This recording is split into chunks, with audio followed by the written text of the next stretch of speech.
Welcome back, everyone. Welcome back. I'll be with you in just a moment. And yes, we're going to be talking about Noah's Lunar Ark. Oh boy, is it a good one. And of course, we'll be looking forward to tonight's show with Brad Olsen. Oh yeah.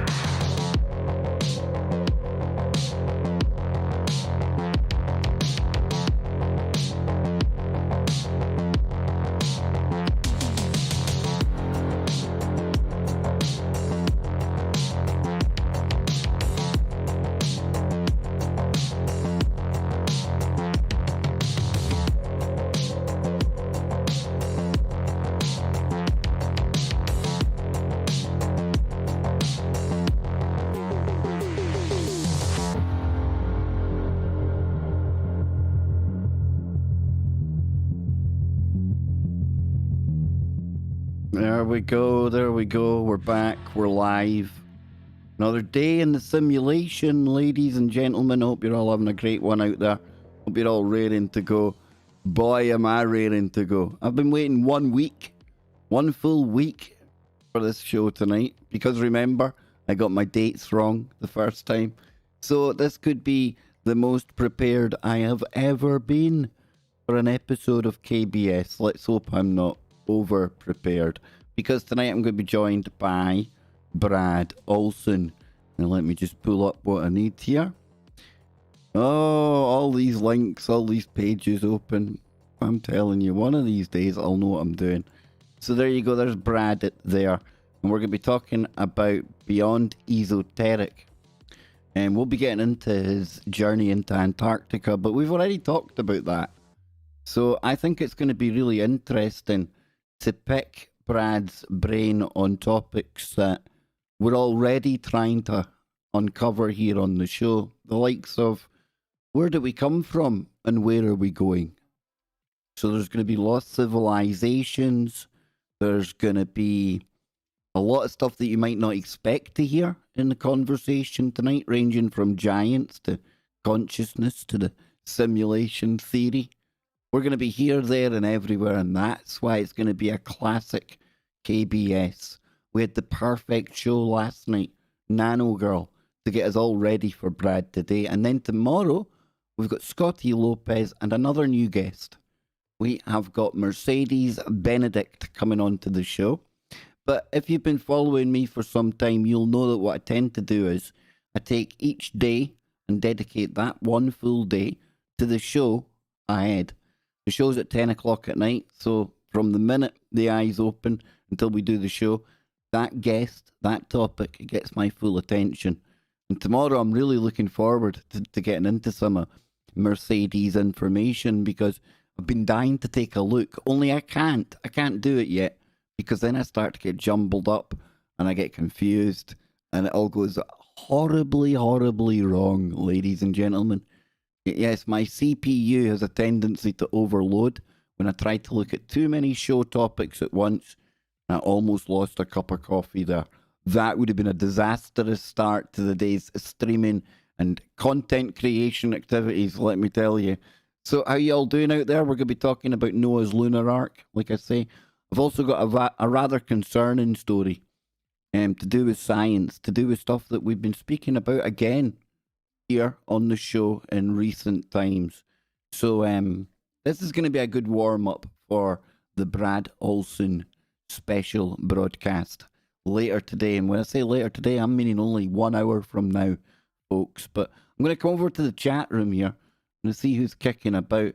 I want to see more people in green. We need more green people. Yes, we do. Green people means members. And members means we're very, very happy here at KBS HQ.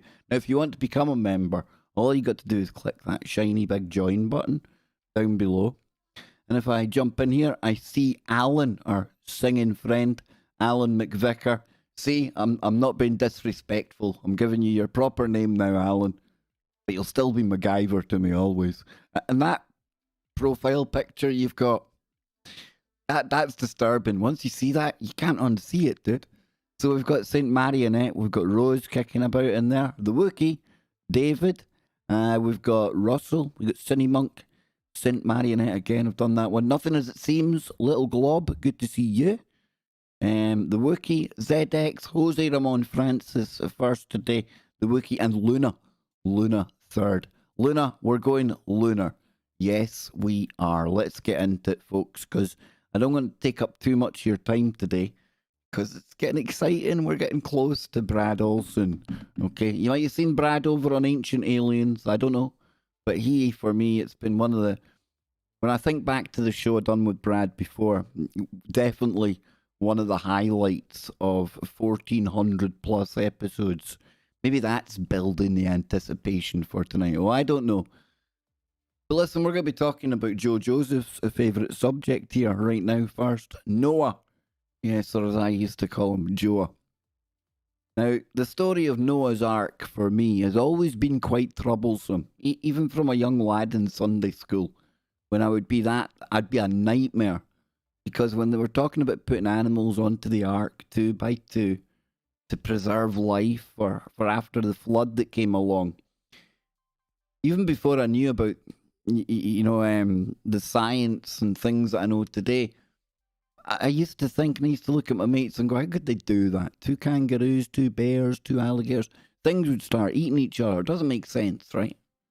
And from time to time I've put out there, I've speculated, as have many others, when we're talking about animals or living entities 2 by 2, it's not really too much of a leap or a stretch of the imagination to go from there to thinking, well, maybe not physical, full embodied animals.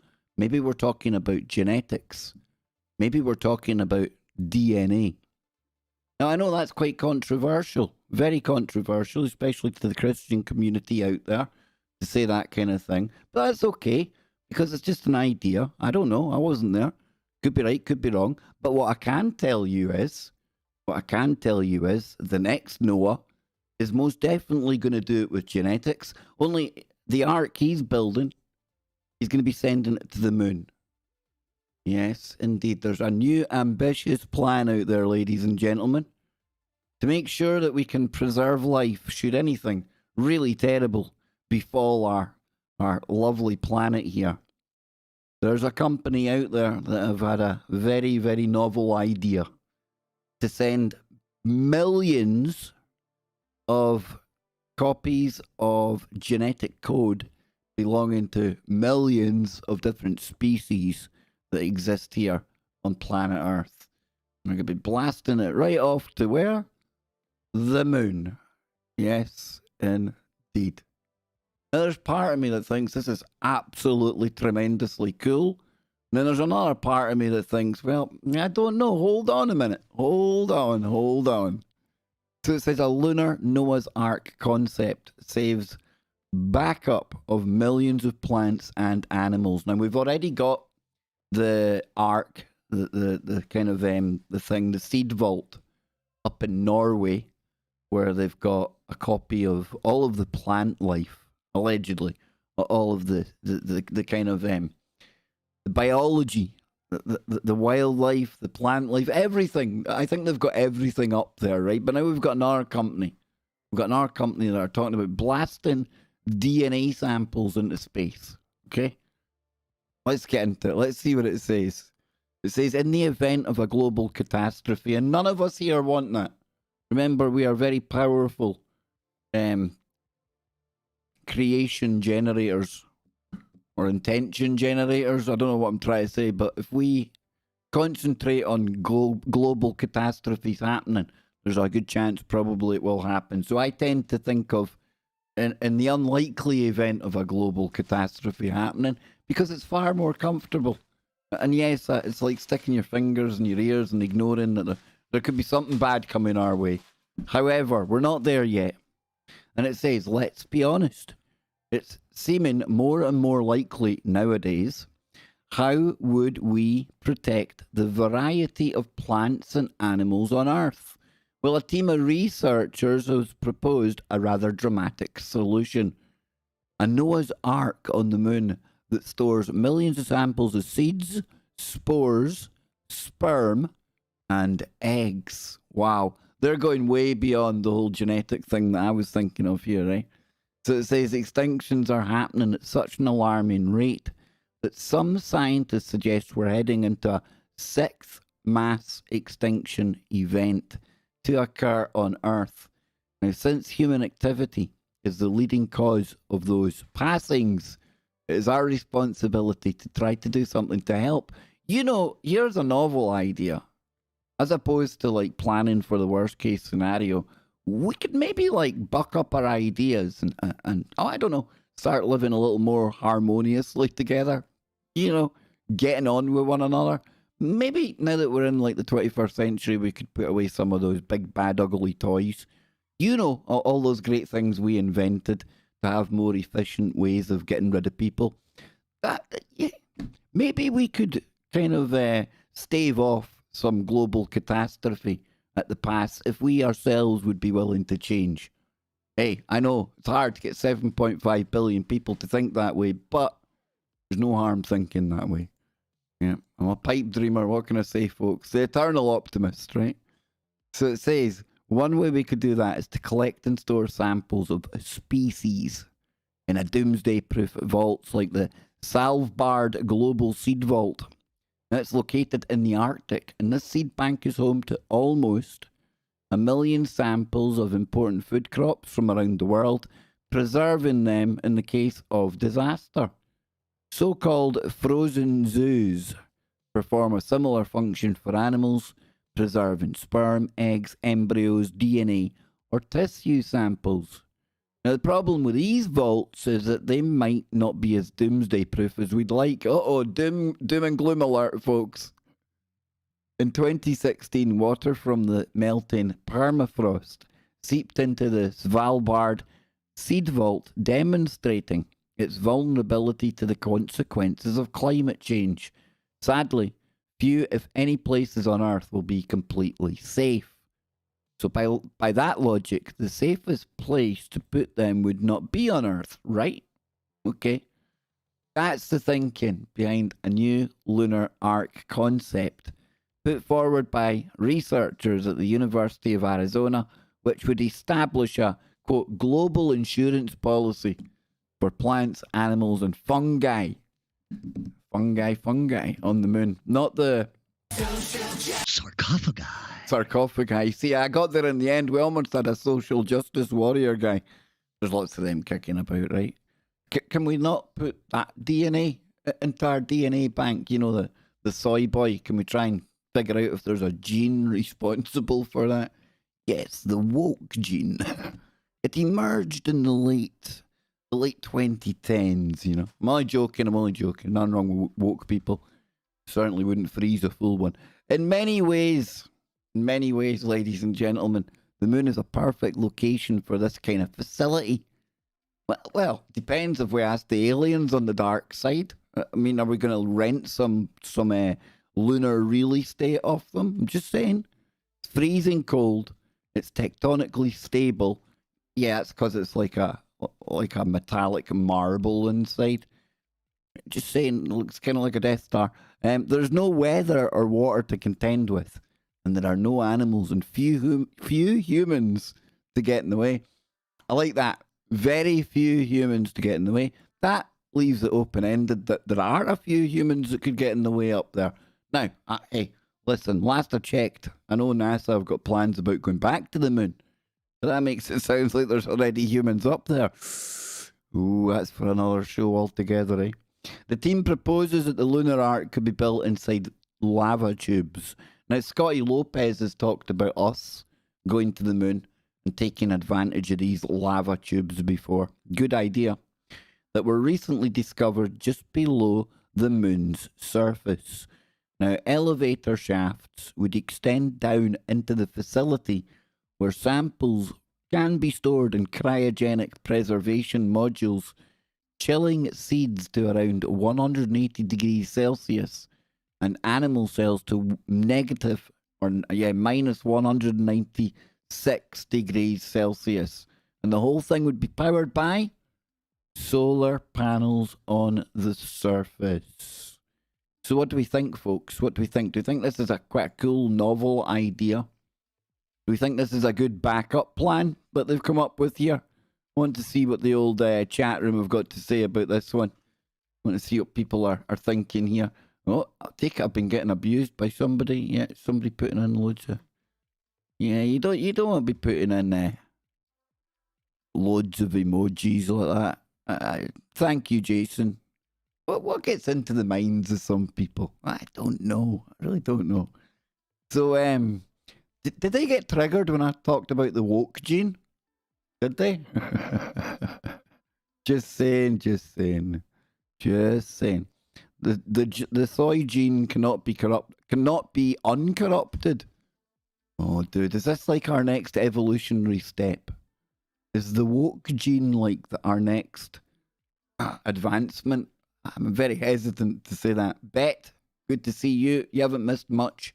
We're just, there's a plan to send sperm, eggs, a whole heap of other stuff up to the moon. It'll be all right on the moon, because if anything goes wrong down here, that'll all be on the moon. There's only a few humans could interfere with it on the moon. I know. I don't know who those few humans are. Don't forget some frozen human embryos too. I would imagine you don't even need that anymore, Bruce. I would imagine just some cells, right? Stem cells, maybe. It wouldn't surprise me. I'm not really up to date with the latest biology, but I know that, that kind of thing.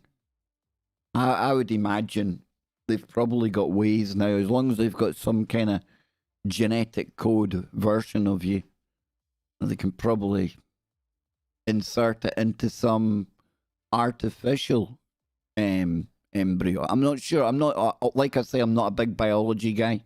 I don't keep up on that side of things at all. I mean, listen, look, we talk about catastrophes all the time on here. All the time. We talk about the civilizations that have risen and fallen, and some we know about, some we don't. Some have left little traces here and there. Point being, they say that we're heading towards our 6th extinction level event. It's a no-brainer. Anyone can predict that. Now, when it's going to happen, that's a bit harder. And I say it's a no-brainer, because if it's already happened 5 times already, then come on, it's not a stretch to think this is a cyclical thing that happens, and maybe this is part of the simulation. Ever thought of that? Maybe the simulation likes to try out different versions of itself. Maybe it resets from time to time. The parameters are slightly tweaked one way or another. Now, that doesn't mean that we ourselves can't come back here, what we would call reincarnation, something like that, because in the end of the day, all we truly are is consciousness, experiencing this realm, this reality, whatever it is, in our pretty cool biological spacesuit, as I call it. So do I think it's a good idea to be keeping samples of things? Obviously, you want to keep a backup. We do it with our own technology. We do it with our own computers, right? You keep a backup. Your mobile phone, in case something becomes corrupted, you don't lose all your numbers. You know, I know me with my iPhone, every time you put it into iTunes, backs it up. And they look at everyone you've been calling as well. We know that. But it's a backup, right? It's a no-brainer. But then, what if we go full sci-fi? What if we go full sci-fi here? Are we really sending it up to the moon to be stored there? Because I know that one faction of these aliens that come down here they seem to want to tamper with not only humans, but cows. And there seems to be something genetic in nature to some of their tamperference. I don't believe all abductees or contactees, but I do believe that some people have been abducted and some people are contacted. It's nigh on impossible to kind of differentiate between who's telling the truth and who's not. But that shouldn't take away from the bigger picture that there is something going on, in my opinion. And if they're desperate for our DNA samples, whatever science these Anunnaki, Greys, I don't know what they are, whatever they're doing, should we really be sending them a self-help kit? It's like, here, have at it. It's like sending them a warehouse full of samples up to the moon. Is there a deal being done? Are we just being told it's for our future, just in case there's a cataclysm? But are we being held to ransom by aliens on the far side of the moon? That should be the question you're all asking yourself. Never. No, you see how easily you can get carried away, folks, and me more than most. Rick Anderson, ladies and gentlemen. Yes, Rick Anderson. Now, if we ever need to send Marines to the moon, there's our man. Talking about Marines on the moon, there's a TV show. I've mentioned it before. I'll bring it up again, and it's called For All Mankind. Now, we're into season 2 of this show now, and it basically plays out an alternative timeline from when we had the space race, and it's got the Russians and the Americans both on the moon at the same time, and now we've got this kind of, they're coming into conflict.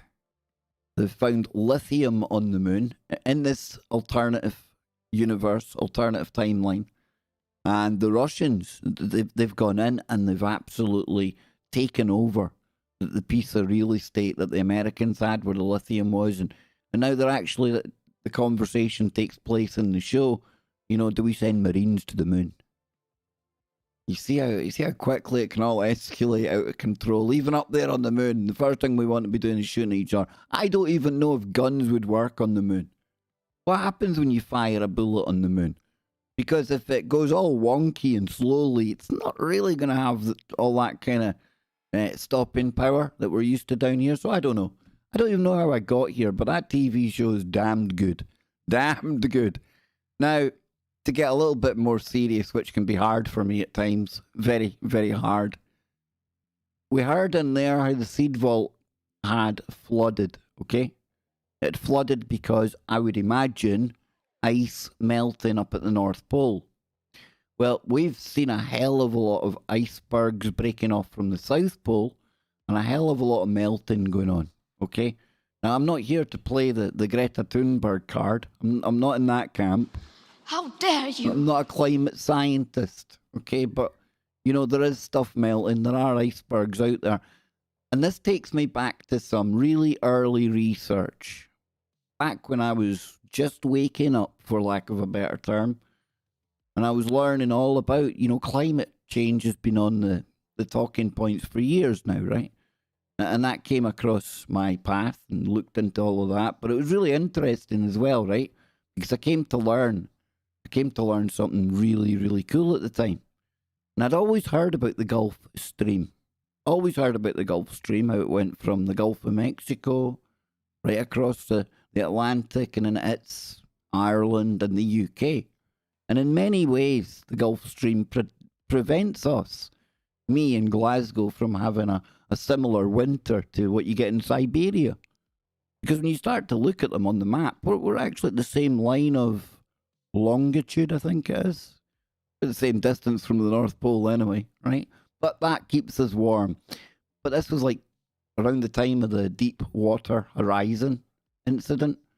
And one of the things people were talking about was that they were spraying all this stuff into the water and how that might affect the salinity of the water in the Gulf of Mexico. And that could have horrendous consequences. You know, if you think of something like The Day After Tomorrow, remember that? That in there, I'm pretty sure that movie, they talk about the stopping or the stalling of the Gulf Stream. Well, that's why today I'm here to tell you there's a little bit of an ice age alert from my layman understanding of what I'm reading here. I'm going to take you over and I'm going to show you what I'm talking about. This is a paper that came from 25th of February this year, and it's Potsdam Institute or Climate Impact Research. And it says in summary, and we'll get into it, there's a little bit more of the story below. Never before in over 1,000 years of Atlantic meridional overturning circulation, thankfully that's abbreviated to AMOC, also known as the Gulf Stream system, has been as weak as in the last decades. Researchers compiled proxy data reaching back hundreds of years to reconstruct the AMOC flow history, and they found consistent evidence that its slowdown in the 20th century is unprecedented in the past millennia. So it says here, never before, we finished it, basically stops there. It is likely linked to human-caused climate change. Now, the giant ocean circulation is relevant for weather patterns in Europe and regional sea levels in the US, and its slowdown is also associated with an observed cold blob in the North Atlantic. Now, it goes on to talk about how our oceans and ocean currents, and not only that, but how they're connected to atmospheric currents as well. Real drivers of weather and climate. And with all the meltage that has been taking place down in Antarctica, and I'll be able to talk to Brad about this tonight. He's actually been down there. I seen a picture the other day. In fact, Jimmy had sent a picture. Let me see if I can pull that up, of a giant crack where there's another iceberg breaking off. But the point being, ladies and gentlemen, the point being, here we go. This is 12 days ago. Giant crack frees a massive iceberg in Antarctica. So what I'm saying is, when you start to see these giant icebergs cracking and breaking off, and the meltage that's taking place, what it can do over time is affect the salinity of the water, how much salt it's got in it. Changes the almost the volume of it, the way it works. And that in turn could be slowing down the Gulf Stream. Now, if that continues, and dare I say it, Speculation Island, and it'd be a cold island on this day of speculation. If that was to ever properly stop, then we're going to have a real climate crisis on our hands. There's far more intelligent people than me that know what they're talking about when it comes to these kind of topics, that are warning about ice age as opposed to getting too hot. Like I say, I'm just a dude. I'm reading stories, picking articles apart, trying to put two and two together, and I'm flying by the seat of my pants at the best of times, and I'm like a digital clock some days. Digital clocks are never right. Broken digital clocks, that is. But listen, let me just say, I don't know if we're heading for some crazy ice age or something like that. All I know, ladies and gentlemen, is that for whatever reason we come here, and maybe that'll become clearer on tonight's show with Brad, this planet, this journey that we're all on, the only thing that's constant is change. It always changes, and we've always got to be prepared as best we can be for something coming out of left field, you know? But there's always that wild card, that X factor, the thing we're not expecting. That's going to be the next thing that comes along. Hopefully it's not going to be the kind of cataclysm that will see us wishing we had launched our ark of DNA and eggs and spores and all that stuff sooner. Hopefully we'll all be here to tell the tale for a long, long time to come. Just yet, don't be panicking, folks. No doom or gloom, no black pills here, but it is what it is.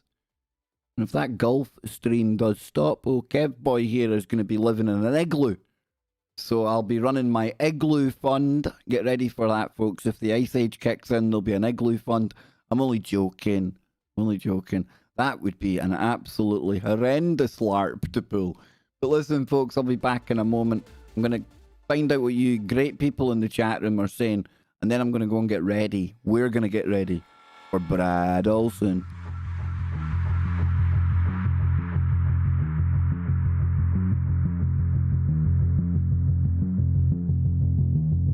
Yeah, just a mini Ice Age. Rick makes a great point there. Great point. And I should have differentiated there as well. If you look back, I think, Rick, you'll probably be able to keep me right on this one. Was it not called the Maunder Minimum? I think in the 1600s. Was it the 1600s? Is that when it was? When they were, like, skating on the Thames? I'm gonna have to check out the Maunder Minimum now, man. It's gonna annoy me. Oh no.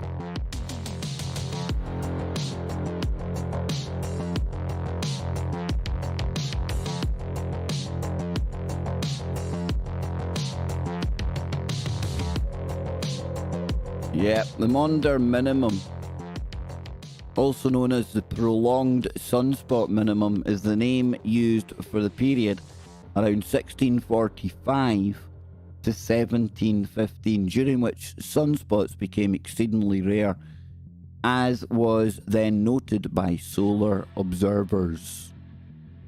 Yeah. Maunder Minimum. Solar phenomenon. See, that's why it's always handy to keep an eye on what Ben Davidson's saying over at the Suspicious Observers.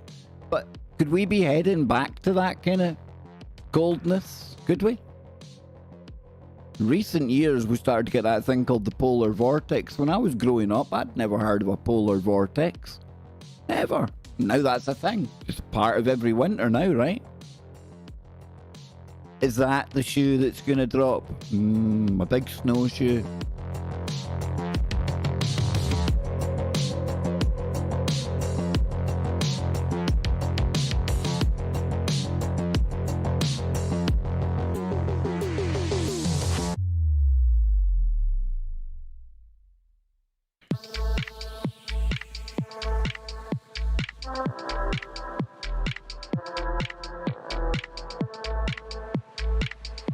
That'd be a great name for a song, wouldn't it? 2 steps from Caveman. I'm just 2 steps from Caveman.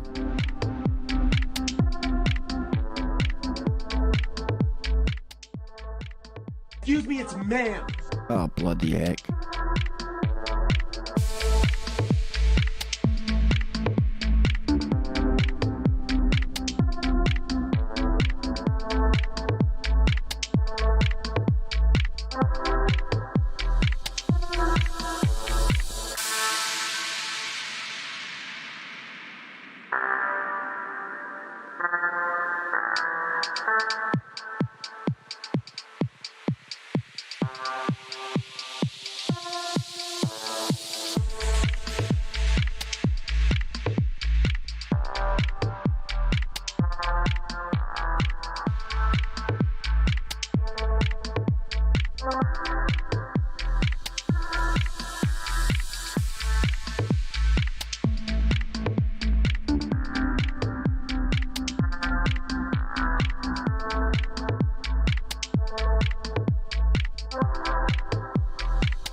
Whispering Eve.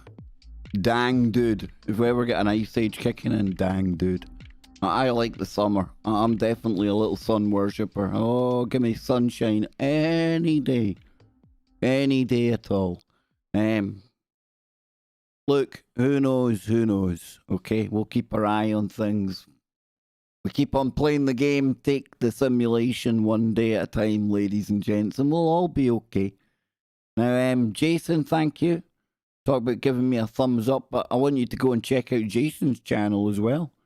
Because if I'm right, if I remember rightly, I think I seen yesterday, old First Paranormal down there. I'm pretty sure he had a new video up. 505. I'm liking it, dude. I'm liking it. Videos. Ah. We'll take a little look at this. Fair use algorithm. The owner of the content is in the chat room, and I'm sure he won't mind. I hope he won't mind. Right, I'm not going to turn this up too loud because that's okay. I'm here with my partner Karen and my friend Matt. He's got a YouTube channel called Exploring County Lines. Please check him out on YouTube. Tonight we're in Brownhill Battery. This is part of Staddon's defences in Staddon Heights in Plymouth.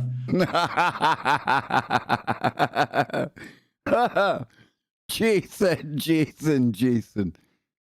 clear this up for me. Did you say you're investigating Stalin's? One of Stalin's sites? Is it? Staddon Heights. I thought you said Stalin, dude. I was thinking you really have gone out looking for communist ghosts. What a... I tell you, that'd be confused, bro. That'd be confused. And the English Channel. Where we are currently in Brownhill Battery, this was part of the First World War defences, and also it was a listening post, so we could listen out for German ships coming up the English Channel.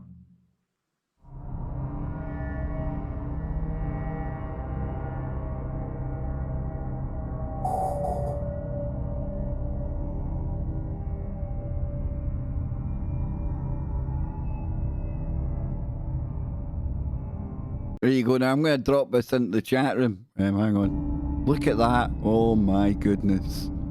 My goodness. One of these times, Jason won't come home from one of these excursions. That's eerie though. Look at it, man. Whoa. Well, I tell you, if that thing ain't riddled with bad ooga boogas, I don't know where it is. If I was an ooga booga, I would hang out there. Now, Bruce Wayne in the chat room says, and he makes an absolutely brilliant point. He says we should concentrate, or we should focus on terraforming Mars ASAP, period. I absolutely agree with you, dude. I totally agree with you. I think, I've said it before, when I was growing up, I thought we would have been well interplanetary by now. And I'm not talking like Star Trek, but at least bases, at the very least on Mars, maybe even further out. You know, we see companies now talking about mining asteroids and things like that. And that was always the thing that really encouraged me. Because I thought if there's money to be made out there, you can bet your bottom dollar, pardon the pun, that they'll be out there trying to get their hands on it. So, yeah, and it is. You know, if something did happen to Earth, it's all very well having all the seeds and all the DNA and everything else stored, but where are we going to kickstart it all? You know, the moon, not very conducive to human life in the long term, I wouldn't think. And Mars ain't quite ready to go, so you're right. I absolutely agree with you. Absolutely, brother. I think we should also be sending missions to places like Europa and going below the ice and just doing away with the whole is their life out there. Send back video of it. You know, teeming with life in the oceans on Europa, probably. But we're moving into this space age now, so who knows what's around the corner. 10 years from now, who knows what the world's going to look like. You know, when they're talking about patents for warp drives, and I get it, folks, a lot of people are skeptical and things like that, and a healthy degree of skepticism is good. But at the same time, we're moving into the sci-fi age. And a lot of this exotic technologies and things that we've had for a long time only have been kept from the public. Very compartmentalized, handful of people knows probably all the stuff we've got, all the stuff we're doing, even if that. So yeah, I'm with you there, dude. And I think that has to be our future. And then you have to think to yourself, guys and girls out there, and this really sets us up nicely for where I'm going to go with Brad today. If we ourselves, at this point in our civilization, in our story, however old the human story is, in cosmic terms, it's pretty brief.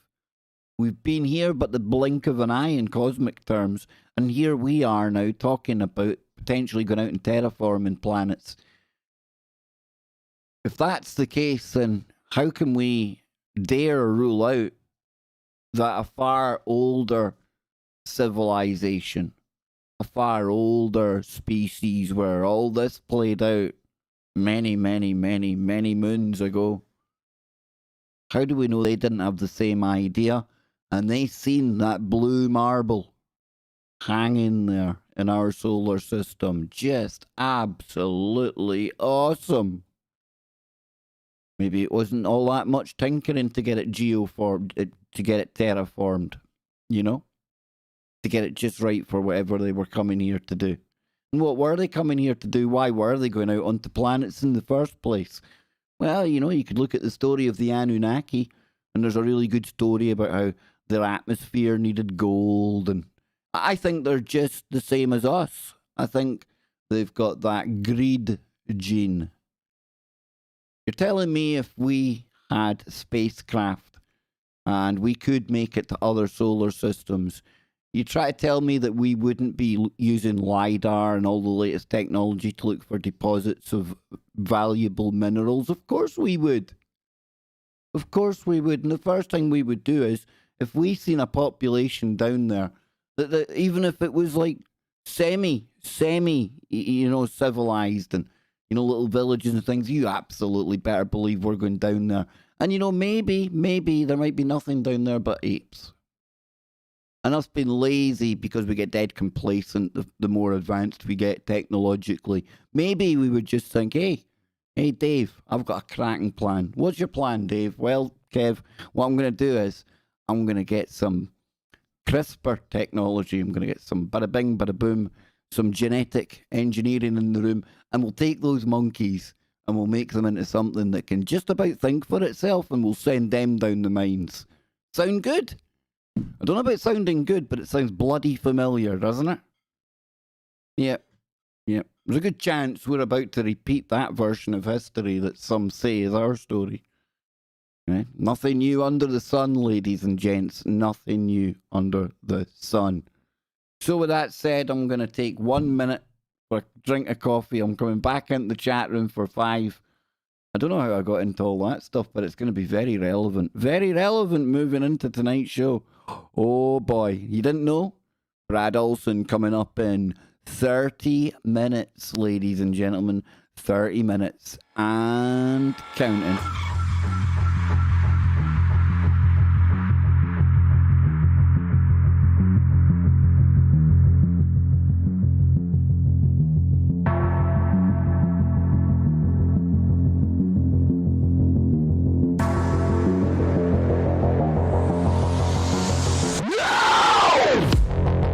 Oh gee, the day I stop talking to myself, that's when you panic, man.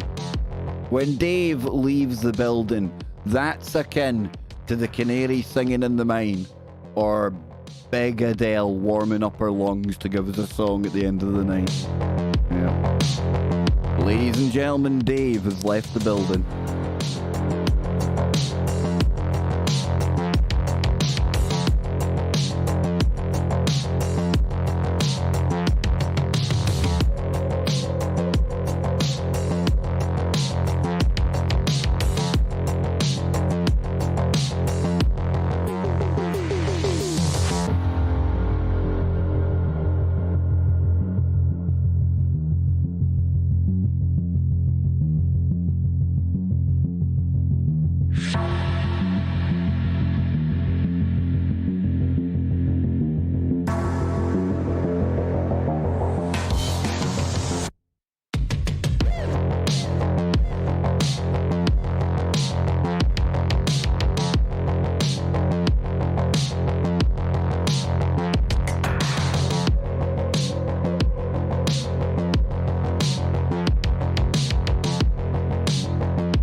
Bernaise sauce.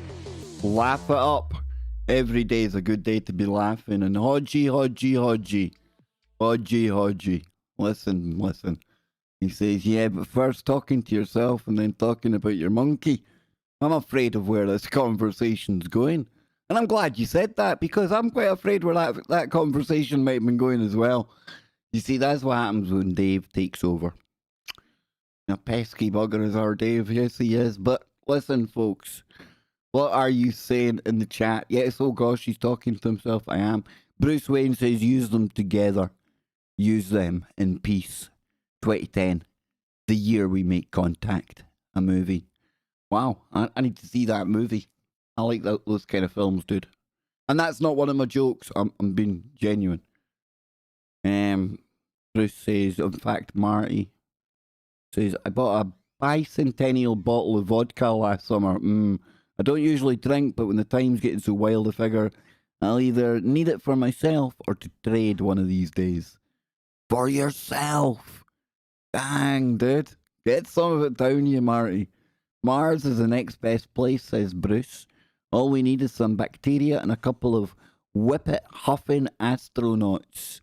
I reckon there might just be some microbial stuff up there. And like you said earlier, if we were to geoengineer it, or more specifically, terraform the place. If we were to terraform it, give it an atmosphere, start up a bit of ocean again, bada bing, bada boom. Then we're talking. And then how cool is that though? How weird a thought is that? And do any of you watch, Bruce, I would imagine you watch The Expanse, right? I mean, on there, we're well into an interplanetary kind of lifestyle. And you've got humans that are being born on Mars, literal Martians. And then you've got the people who go out to work in the belt, pushing the frontier even further, Like people who went over the Atlantic back in the day to the Americas on that voyage of discovery, right? That's where we should be, pushing forward, pushing outwards. But that TV show, you got people born in the asteroid belt. Then you've got the whole thing where, they can't come to Earth. They couldn't handle the gravity here. Their bones wouldn't be able to take it. It's mind-boggling. Mind-boggling. And that's why tonight's show with Brad Olsen is going to be the perfect supplement to what we've been talking about here. Absolutely perfect, because in my notes I've got things about suppressed human origins, and all this stuff comes from the book. All this stuff, it's not like I'm just throwing it in there. All of this, you can source much material in Beyond Esoteric. It really is a fine piece of work. And what I was going to do to take us out today, to warm us up for Brad, is to read Brad's karma statement that comes really near the start of the book. And it's like 10 little rules. And I think they're 10 really invaluable little rules that I think are well worth your time. It says here, self-betterment needs to be a top priority for us all. Always strive to be the best person you can possibly be. And in order to be on the right side of history during this monumental change, it's very important to follow these personal codes of ethics. And they go like this. Number 1, be honest. The more honest you are, the more trustworthy you become. Number 2, have integrity. The better of a person you are, the better an image you present. Number 3, be responsible. And you must be responsible in life so that others can rely on you. Number 4, tell the truth. The value of truth is immeasurable because without it, the world would just be filled with lies. Give credit where credit is due. Failing to credit people for their ideas, their works, is considered stealing, and we are cheating them of their hard work. Be courteous, number 6. Every act of kindness makes a difference in the life of someone. That's what I say, isn't it? Can't change the world, but you can change somebody's world. Number 7, have respect. One of the most important things is to treat each other as you wish to be treated. Sounds cliche, but that's because it's true. Number 8, trust and be trustworthy. Trust is the building block of all relationships we create in our lives. Be harmonious. Number 9, to live together and to get along with everyone is a delicacy that we all long for. And finally, number 10, and this is very, very important and something that I urge you have to embrace. Don't change who you are to please others. It's not worth becoming a completely different person simply to make other people happy, because by doing so, you are making yourself unhappy. And that's exactly the kind of reasoning why in recent times, the YouTube numbers here, we've got 70 watching right now. You know, we've lost a lot of listeners. We've lost a lot of the audience. Why? Because I decided to be totally real. And when there was things out there that I didn't quite agree with or didn't quite see the conspiratorial angle in, I would say it. And I started calling a duck, and I started calling a dog. And you've got to be as real as you possibly can be, folks, because we're only here but for a fleeting moment. We truly, truly are. And listen, if you liked what you heard there with those 10 little rules, you're going to love what you're going to hear on the main show today, because that was from the book Beyond Esoteric by Brad Olsen. And Brad is going to be with me in 20 minutes' time. So on that note, ladies and gentlemen, let me bid you a fond farewell, but only for now. Only for now, because I will be back very, very soon with Brad on the Kev Baker Show over on TFRlive.com. Keep your mind open. Keep looking for the woo, but not to the point where your brain turns to black goo.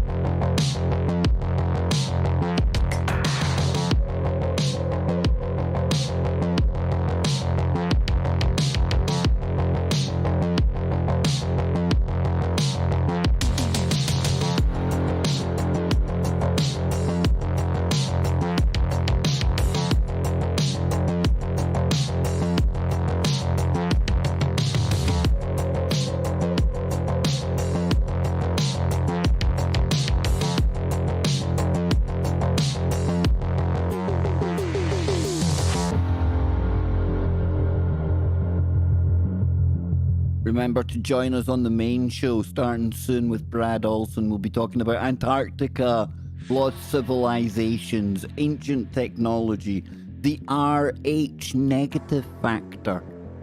Where do we come from? And where are we going? That's on TFRlive.com. It's also on TalkStream Live and also over on the KBS Disco. So I'll catch you all there in 19 minutes. We're out of here.